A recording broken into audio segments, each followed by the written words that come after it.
there are all kinds of what appear to be new people that are startling you as a family because you hadn't seen these people before. Or if you had, you were already apprehensive about their return because you know how they feel, what their new values are, how they've related to their environment in the meantime. And that doesn't seem to coincide with the way you've become involved in relationally with your environment. So there are differences, and where there are differences, there are conflicts.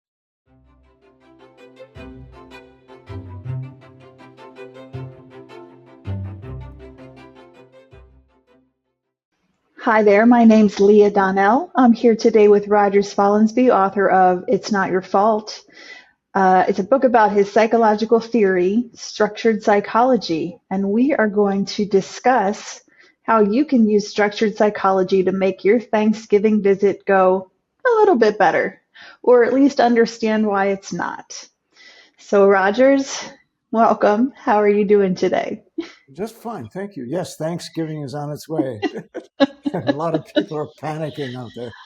All right. I think the holidays are a mixed bag for so many of us where we want to look forward to them. We want to enjoy the good aspects of celebrating the holidays with our family and our friends. But there's a measure of tension, stress, anxiety, especially as we're coming up on that day or that weekend for some of us, if you're spending the weekend with family, knowing that there'll be friction. Things won't always go well. You might hear about things you did 20 years ago on repeat. So let's start out just putting some framework around why that is. Why is it that when we go home to our family home, perhaps where we were raised, and now we're with our parents, our brothers and our sisters, and perhaps extended family, what happens to us in that moment? Well, Thanksgiving is like so many other holidays around the world, where the holiday itself implies this kind of reunion of family and friends, as they say. It is artificial. It is something that um, each and every member of this particular group, whatever it may be, is not accustomed to. They have grown away from that particular framework. If you remember your Thanksgivings when you were 4, 5, 6, 7, 8, 9, 10 years old, they were very, very different than the Thanksgivings that you have now. Before, you were just part of a family, and it was that family that was having this get together and celebrating this particular day. But that ends when you become an adult. All of a sudden, people separate from that particular ambience, that particular environment, and go out on their own to grow even more and become different people as they do so. So those that come back to that same scenario, but having been exposed to a new environment over a certain period of time, are not the same people that they were when they were 4 or 5 years old, or 10, or 12. So for that particular group of people, all of a sudden, they are together with individuals, with other human beings that look familiar, but that actually have changed in the meantime. They've acquired new ideas, new values, new goals. They're suffering from an encounter that they had the week before or the year before. Their lives are very different than what they were when you had those first Thanksgivings in the family. So now all these people are foreigners that have come snuck back into the family, and you don't recognize some of these people. Where did they get these ideas? What are all these new values? What way is that of thinking? And would they please put their napkin down where it belongs? Um, there are all kinds of what appear to be new people that are startling you as a family because you hadn't seen these people before. Or if you had, you were already apprehensive about their return because you know how they feel, what their new values are, how they've related to their environment in the meantime.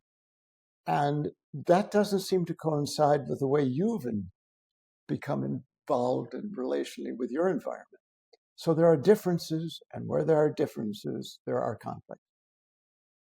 Environment. That's probably a good foundational point to start educating our viewers about the environment and how important it is to our experience in life and why that is. So when we're talking about our environment, let's put some framework around that. What exactly do you mean by the environment, and why does it affect us the way that it does?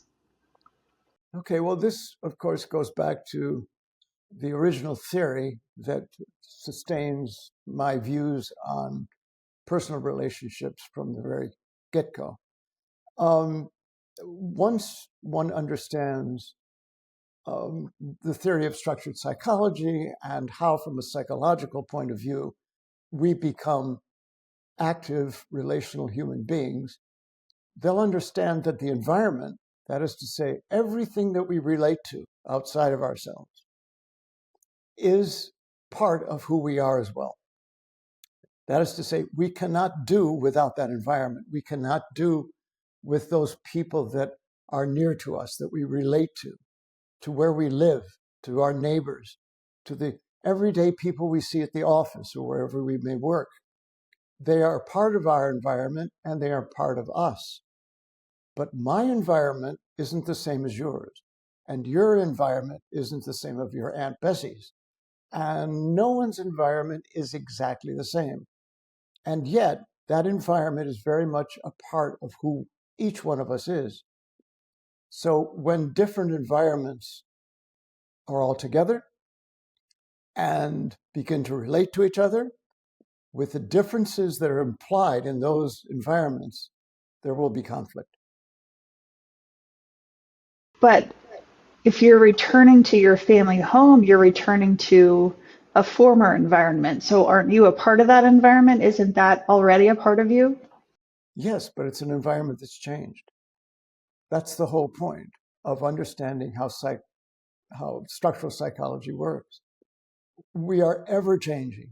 None of us are static. And in the period of time, if you take an entire year, for example, for someone to be away from a family unit and that particular environment, they're going to come back as a different person. You may not notice it. They may look the same. Their voice may have the same tone. They'll walk the same way as they've always walked. But the ideas they have, the values they have, the feelings they have will be quite different than the previous year. And if, for example, the child is left at 18 and they come back at 20, those are 2 years of new environments and new changes in that person that you weren't expecting. And are not always welcome. Well, they're not always welcome because they're different and they don't coincide as much as they used to back in the days when they were younger and part of the only environment that they knew to the degree that they knew that environment, which was your environment. Now they've grown up, they've gone away, they found a new environment to live in and become a part of that environment, which is different than yours. And even in saying that, you're implying that the environment we came from originally, we are in coincidence with, as you say. But that's not always the case. No, it's not, because every day that goes by, actually every minute that goes by, we are relating in a different way to a different environment. Everything may appear static, but it's not. Things change. My position where I'm sitting or standing, walking, or talking with someone else changes. Little micro, impossible to distinguish changes are taking place in me and in you and in everyone as they relate to this new environment that they have. They go to work. They meet the same people they've seen every day. But in the meantime, 24 hours have gone by, and those people are a little bit different. They've picked up a new trait or a new idea or a new value, or they've seen something on the telly that is that they enjoy and they tell you about. There are constant changes that we become a part of because we are relational beings. And that's what we do best. We relate, and we relate very seriously. We get very involved with those things that we relate to. So it's a constant change that we're going through.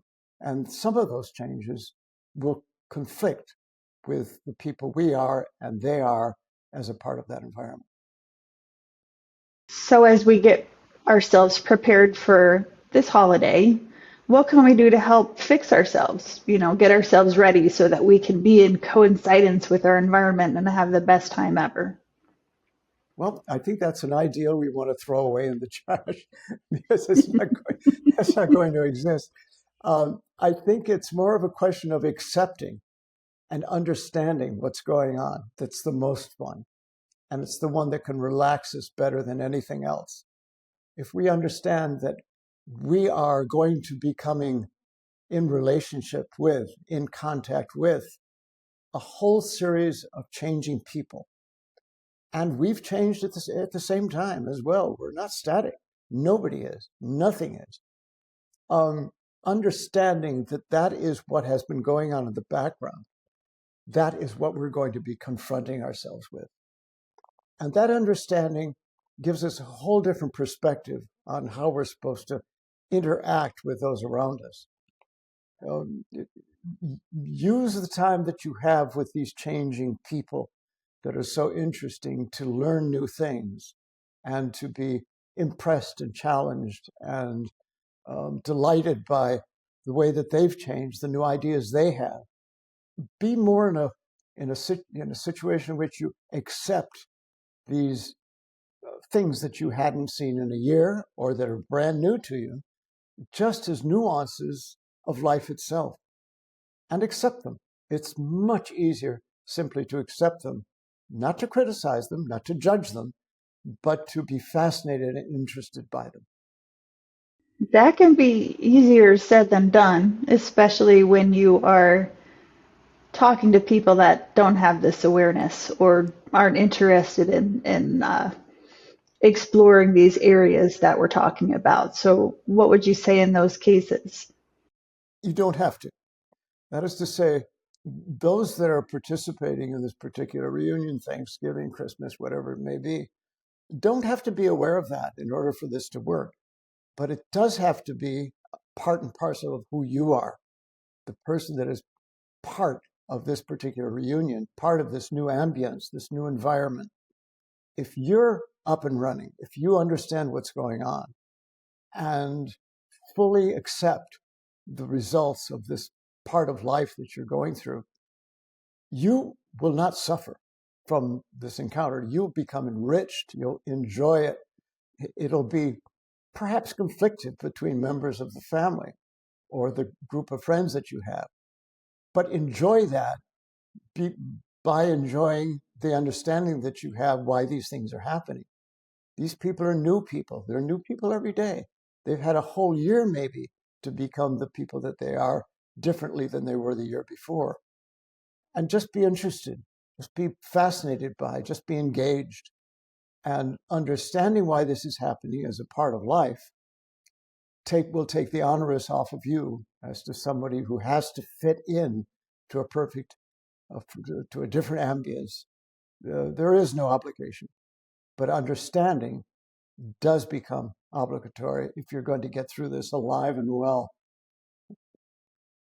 I think it's interesting that you just use the word obligation because I think that's how a lot of us view these types of reunions. Well, I don't really want to go necessarily, but I feel it's required of me. I feel that I must go because it's expected. Does this somehow affect the way we approach the day? Absolutely. Yeah, that's a good observation. When things become obligatory, that kind of rubs us the wrong way. We're not good at obligation, and that is already a bad way, I think, to approach this particular situation that we have at Thanksgiving, Christmas, and other times of family reunions. The obligation will put us off relationally from our real a real opportunity, which, as I've said, is as golden as any opportunity can be. Instead of finding your obligation as one that's going to make you suffer, understand that it can be an obligation that will bring joy and understanding and nuance to your life. It doesn't have to be a, a, a, that kind of obligation that you feel is dreadful or something that is going to break you down, but rather an opportunity for becoming even a more interested and interesting person that you were before. It's a positive opportunity, not a negative one. So you're telling me I shouldn't just avoid it? Yeah, well, if you think that, it's if you understand that your family will give you um, no space, no tolerance, no understanding on their part, it might be a good idea to stay away. That's not fun at all. But if you understand that those around you do have a certain degree of flexibility, you're going to be going to that reunion very well armed with understanding from yourself and a more open attitude, a far more understanding mindset that won't allow you to participate in that particular scenario. If it is a conflictive scenario, you won't have to participate in that. You'll just be an onlooker. And where you see things are growing, you can become a part of it if it isn't conflictive. You're in the driver's seat, understanding how structured psychology works, how your own psychology works, and the psychology that everyone else is using. You can be in that driver's seat and simply sit back and enjoy the ride. So, do you have any words of advice when those seemingly inevitable conflicts arise? What should we do? Well, you're going to be participating in conversations that are going to feel conflictive to you. People will speak about things that you hold very dearly as though they had no value at all, or that were wrong, or they give them any kind of value judgment you can imagine that is not absolutely not in coincidence with the way you valued those things. If you understand that this is just a psychological exercise, accept those things with a nod. You understand what the person is saying. You don't have to agree. You don't have to disagree. I hear you, you can say. Oh, yeah, okay. Oh, that's where you're going with it. Okay, cool. Uh, you, you don't have to enter the discussion as a discussion. You can just be a passive participant. And that's the best way to get through situations that appear all of a sudden conflictive, like you said just now. Well, I think it's a common observation that as people try to improve themselves when they're making active efforts, seeing a therapist or so forth to help themselves psychologically. Oftentimes, when we go back to visit old environments like our family, it almost feels like we turn into the person we used to be, and all the work we've done, all the understanding just flies out the window, and you snap back into being a 12-year-old child again. Can you explain that phenomenon? Well, yes. When we get back to ambiences, to environments, to objective worlds that are familiar to us from before, it is very likely that we will coincide with who we were way back then, way back when we were a part of that group, a very integral part of that particular group of people, our mothers, our fathers, a sister or a brother, a dear friend or an uncle that's at the same table in the same way as they were 15, 5 last year, years ago. Um, that will bring us back to a way of thinking and a way of being that is reminiscent of before, not necessarily reminiscent of now. And we're drawn back into that for very simple reasons. It is a very familiar place. We understand it very, very well. We've seen it over and over again. And it's hard to draw ourselves into the nuances that we've acquired over the period of time that we haven't been there. It's a very natural thing to do. And yet, once we take a step out of that door again, we become the person that we're becoming during the time that we were away. I think that makes sense. I imagine there's a portion of our viewers that interact with their families frequently. They live close by and they see them all the time. They likely won't experience this type of dynamic that somebody that only sees their family once or twice a year would experience because of the environment that they are in being the environment that they're celebrating Thanksgiving with. It hasn't changed much. No, They might have exactly. just seen them last week. Yeah. Um, the the element, you can call it, of nuance um, that exists sometimes and becomes almost frightening to many, um, simply because it's not familiar. It is new, and you're not sure of the responses you're going to get. And that lack of assurance always creates a certain amount of anxiety. So you don't know. You know people change, you know situations change, and new values are introduced into family dynamics. But you don't know what those changes are going to be. If you were there the day before, the week before, maybe a month or two before, you know what those changes are and nothing's going to surprise you. And therefore, you know how you're going to react or not react and how you're going to feel. Will be no negative surprises for you. But if you've been away for any period of time whatsoever, and as much as a year or two, everything is going to appear new to you. What will your parents be like now? Have they changed? How about my sister? How about my brother? Will my uncle be there? You know, he was kind of wacky the last time. Will he be as wacky this time? Maybe he's calmed down. All of these things I don't know. These are all things that are new to me. And from experience, I've learned that new things sometimes can offer bad surprises. So we're not terribly excited in a positive way to participate in those nuances and these new people that we're going to meet all of a sudden. So yeah, you're absolutely right. If you're familiar with a place and a situation, then things are very different than if you're not. There's a common advice that suggests that you shouldn't talk about politics or religion over the dinner table. Would you agree with that?